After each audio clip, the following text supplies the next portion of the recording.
كانت في واحدة عليها أرواح شريرة، فالأرواح الشريرة مش عايزة تخرج، الروح اللي عنيد ومش عايز يخرج. كنا في الكنيسة بنصلي، مش عايز يخرج وعاند ومش عايز يخرج. فالروح هتخرج ولا أجيب لك مرجلجس؟ قال لي هات لي مرجلجس.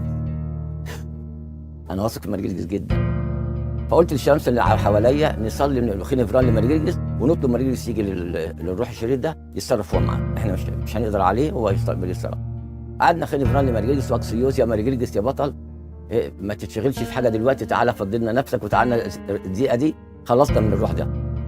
احنا عاملين كل ما نقول اكسيوس لمرجلجس والشيطان يصرخ ويصوت ويعلي صوته، خارج خارج بس ابعدوا عني، وبعدين يهدى. كل ما هنزود في خنفران واكسيوس لمرجلجس يصوت تاني كذا مره كده، خلاص خارج خارج خارج، وراح خارج فعلا وطبع صوره مرجلجس بالدم على هدومها. قبل ما يخرج منها بقول له في ايه؟ انت كل شويه عمال تصرخ تصرخ خارج خارج وتسكت خالص، في ايه؟ فقال لي هو عمال يطلع لي جاي لي من كيسه بالحصان يهدني بالسيف بتاعه ويخش تاني الكنيسه، يطلع من الكنيسه يهدني بالسيف، واخر مره خلاص هيذبحني، خلاص يذبحني بلاش العذاب اللي انا فيه ده. وفعلا ذبحوا مرجلجس بالسيف زي ما قال الشيطان يعني، وخرج فعلا وطبع صوره مرجلجس بالدم على هدوم البنت دي، وشفناها كلنا كل اللي حاضرين اهلها والشمامسه اللي كانوا عملناها. احبائي عجيب هو الله في القديسين. ايه اللي مخلي العظيم في الشهداء مرجلجس يعمل هذه المعجزات العظيمه؟ ايه اللي مخليه يعمل كده؟ الله اللي بيبعته.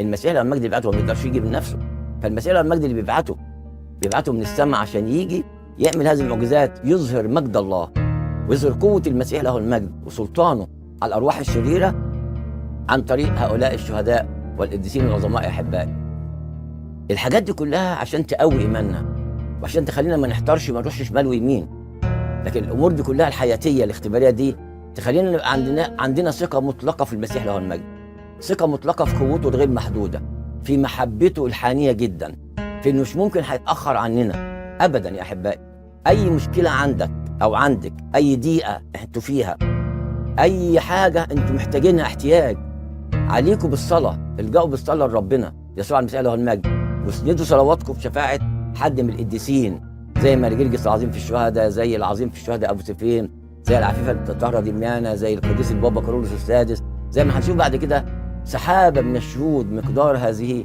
محيطه بنا. احبائي عشان كده احنا مهم جدا ان احنا ناخد بالنا ان عجيب هو الله في القديسين يتعجبون منه بالمجد.